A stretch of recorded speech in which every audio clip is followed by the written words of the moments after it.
तो my dear students, ज्ञान मी welcomes you all. आज हम स्टार्ट करेंगे एक्सरसाइज 1.3 से question number 2। Prove that 3 + 2 root 5 is irrational. अब कोई भी नंबर जो पूरी दुनिया में एग्जिस्ट करता है वो या तो क्या हो सकता है, रैशनल नंबर हो सकता है, या तो वो एक रैशनल नंबर हो सकता है, या तो फिर वो एक इरेशनल नंबर हो सकता है। ठीक है, अब ये जो इरेशनल नंबर है, किसी भी नंबर को अगर मुझे इरेशनल प्रूव करना है, से फॉर एग्जांपल रूट 5 है, अब इसको मुझे इरेशनल प्रूफ करना है तो मैं कैसे कर सकता हूं? तो रूट 5 की वैल्यू को डिटरमाइन करूंगा और अगर उसका आंसर एक non terminating and non repeating अगर आंसर आ रहा है इसका, non terminating and non repeating अगर इसका आंसर आ रहा है तो ये बन जाता है इरेशनल नंबर। या तो फिर मैं क्या प्रूफ कर दूं कि ये जो रूट 5 है, ये जो रूट 5 है वो रैशनल नंबर नहीं है, is not a rational number. मैं क्या प्रूव कर दूं कि रूट 5 जो है is not a rational number. तो अगर मैं बोलूं कि भाई रूट 5 एक रैशनल नंबर नहीं है तो ऑटोमेटिकली क्या बन जाता है, वो एक इरेशनल नंबर बन जाता है, वो एक इरेशनल नंबर बन जाता है। तो इस तरीके से मैं किसी भी नंबर को इरेशनल प्रूव कर सकता हूँ। या तो फिर मैं क्या कर दूं, रूट 5 की वैल्यू को डिराइव कर लूं, या तो फिर मैं ये प्रूव कर दूं कि रूट 5 जो है वो एक रैशनल नंबर नहीं है। अब यहाँ पर हम रूट 5 की वैल्यू को तो डिराइव नहीं कर सकते, तो हम सिंपली क्या करेंगे, यही प्रूव करेंगे कि भाई ये जो रूट 5 नंबर है ये एक रैशनल नंबर नहीं है। अगर कोई भी नंबर जो रैशनल नंबर नहीं है वो ऑटोमेटिकली क्या बन जाता है, इरेशनल नंबर। ठीक है, तो यहां पर भी हमारा जो क्वेश्चन है जिसमें हमें इरेशनल नंबर प्रूफ करना है 3 + 2 रूट 5 को, यहां पर भी हम क्या करेंगे, सबसे पहले इसको अज्यूम कर लेंगे कि ये एक रैशनल नंबर है। फिर उसके बाद में प्रोसेस में उसको हम ये प्रूफ करा देंगे कि भाई ये जो 3 + 2 रूट 5 हमने रैशनल नंबर अज्यूम किया था वो रैशनल नंबर नहीं है, तो ऑटोमेटिकली वो नंबर क्या बन जाता है, इरेशनल नंबर। चलिए देखते हैं वो हम कैसे करेंगे। तो स्टार्ट करते हैं। सबसे पहले ये जो यहाँ पर मैंने एक्सप्लेनेशन लिखा उसको मैं इरेज कर रहा हूँ, इसको मैंने यहाँ पर से इरेज कर दिया है। ठीक है, अब मैं यहाँ पर सबसे पहले क्या अज्यूम कर रहा हूँ कि ये जो नंबर है वो एक रैशनल नंबर है। तो लेट अस से 3 + 2 root 5 is rational number. 3 + 2 root 5 is rational number. ठीक है, इसका रैशनल नंबर होने का मतलब क्या होता है कि 3 + 2 रूट 5 जो है वो कौन से फॉर्म में होगा, P/Q के फॉर्म में होगा, क्योंकि रैशनल नंबर्स जो होते हैं, रैशनल नंबर्स जो होते हैं वो P/Q के फॉर्मेट में रहते हैं। रैशनल नंबर्स जो होते हैं वो P/Q के फॉर्मेट में रहते हैं और उनकी जो वैल्यू जब डिराइव होती है तो वो या तो टर्मिनेटिंग होते हैं, या तो वो टर्मिनेटिंग होते हैं और नॉन टर्मिनेटिंग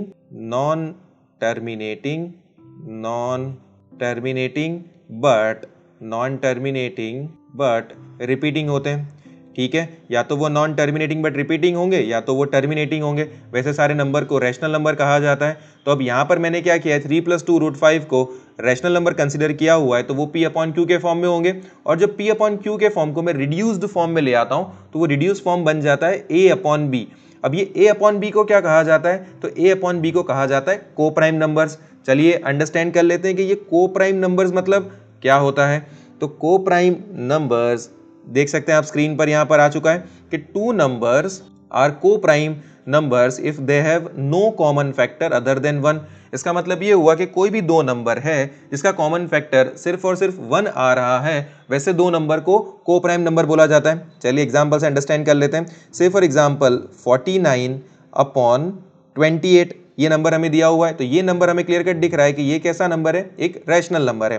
ठीक है, अब इसको मैं शॉर्ट कर रहा हूं, तो ये 7 7 ज़ा 49, 7 4 ज़ा 28, तो ये हो गया 7/4।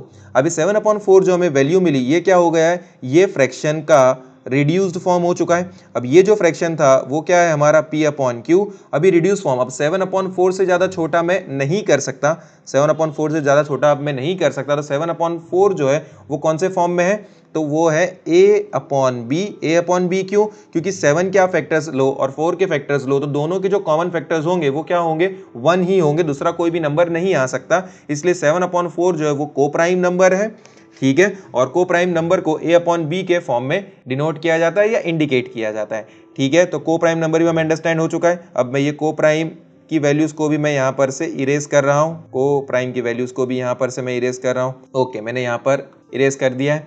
तो अब हमने क्या कंसिडर किया हुआ है कि भाई 3 + 2√5 जो है वो एक रैशनल नंबर है, तो रैशनल नंबर P/Q के फॉर्म में होता है, और जब उसको हम रिड्यूस करते हैं तो वो A/B बन जाता है। A/B क्या है? A and B are coprime, A and B are coprime numbers, A and B are coprime numbers and B is not equals to 0। अब हम देख सकते हैं हमारी जो इक्वेशन बनी है वो इक्वेशन क्या बनी है, तो 3 + 2√5 इक्वल्स टू A/B। ठीक है, तो ये हमारा लेफ्ट हैंड साइड है और ये हमारा राइट हैंड साइड है। अब हम सिंपली क्या करने वाले हैं कि जो √5 यहाँ पर हमें दिख रहा है लेफ्ट हैंड साइड पर, इसको हम अकेला कर देंगे। ये √5 को हम अकेला कर देंगे। अभी अकेला हम क्यों कर रहे हैं ये आपको वीडियो के एंड में बहुत अच्छे से समझ में आ जाएगा। तो ये कैसे हम कर सकते हैं इसको अकेला, √5 2 × √5 इक्वल्स टू A/B। अभी जो +3 है साइड चेंज करेगा तो अपोजिट हो जाएगा, क्या बन जाएगा, -3। उसके बाद में ये जो √5 है इसको मुझे अकेला करना है, तो ये कैसे होगा, तो A/B -3, ये एज इट इज मैंने लिख दिया। अब ये जो 2 इधर मल्टीप्लीकेशन में इधर आ जाएगा तो वो आ जाएगा डिवीजन में, तो डिवीजन में इसकी वैल्यू क्या बन जाएगी, 1/2। ठीक है, तो √5 equals to 1/2 multiplied by A/B -3। अब हम जानते हैं कि भाई हमने क्या अज्यूम किया था कि ये नंबर जो है वो एक रैशनल नंबर है, तो अगर ये रैशनल नंबर है तो इसके इक्वल टू P/Q भी एक रैशनल नंबर है और A/B भी एक रैशनल नंबर है, मतलब राइट हैंड साइड भी एक रैशनल नंबर ही है। तो ये नंबर जो है वो एक रैशनल नंबर है, तो और उसी हिसाब से ये नंबर भी क्या बनेगा, रैशनल नंबर। तो मैं न्यू पेज पर लिख रहा हूँ कि therefore √5 is rational, √5 is rational number.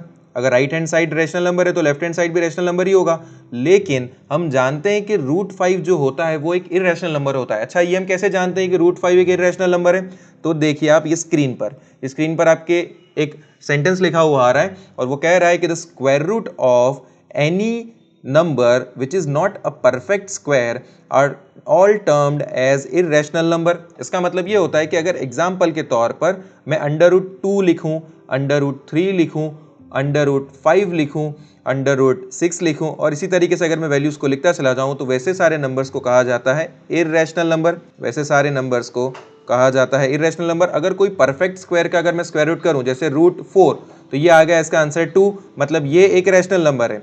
√9 इसका आंसर आ गया 3, ये भी एक रैशनल नंबर है। √25 ये एक रैशनल नंबर है। लेकिन अगर कोई भी नंबर जो परफेक्ट स्क्वायर नहीं है और उसका अगर मैं स्क्वायर रूट कर रहा हूं तो उसका आंसर ऑलवेज क्या आने वाला है, इर्रेशनल नंबर आने वाला है। तो हम देख सकते हैं कि √5 जो है, तो 5 जो है वो परफेक्ट स्क्वायर नहीं है, तो अकॉर्डिंगली √5 क्या होगा, एक इर्रेशनल नंबर होगा।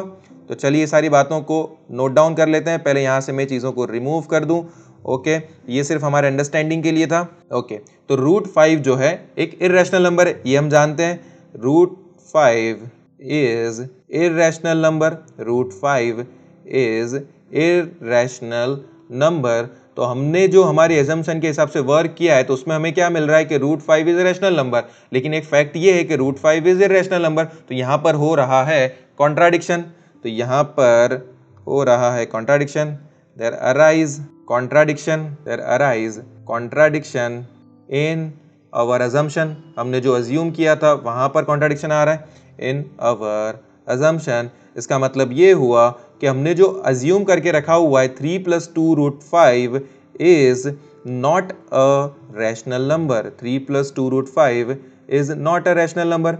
अब अगर 3 + 2√5 is not a rational number तो क्या बचा, कोई भी दुनिया के नंबर है या तो वो रैशनल नंबर होंगे या तो वो इर्रेशनल नंबर होंगे। अगर मैं बोल रहा हूँ कि 3 + 2√5 is not a rational number तो ऑटोमेटिकली 3 + 2√5 क्या बन जाता है, ऑटोमेटिकली 3 + 2√5 क्या बन जाता है, is irrational number, is irrational number. ठीक है, और यही चीज को हमें प्रूव करना था, तो हम यहाँ पे लिख देते हैं हैंस प्रूव्ड। अब हमने एक क्वेश्चन को डिस्कस किया था कि भाई हमने √5 को ही क्यों अकेला किया है। अगर हम प्रीवियस पेज पर देखेंगे तो हमने यहाँ पर √5 को ही क्यों यहाँ पर अकेला किया है, तो वो यही रीजन से अकेला किया था क्योंकि हम जानते थे कि √5 एक इर्रेशनल नंबर है और यहाँ पर एक कॉन्ट्राडिक्शन होगा ही, और उसी कॉन्ट्राडिक्शन के बेसिस पर ही हम हमारे क्वेश्चन को आंसर करने वाले हैं।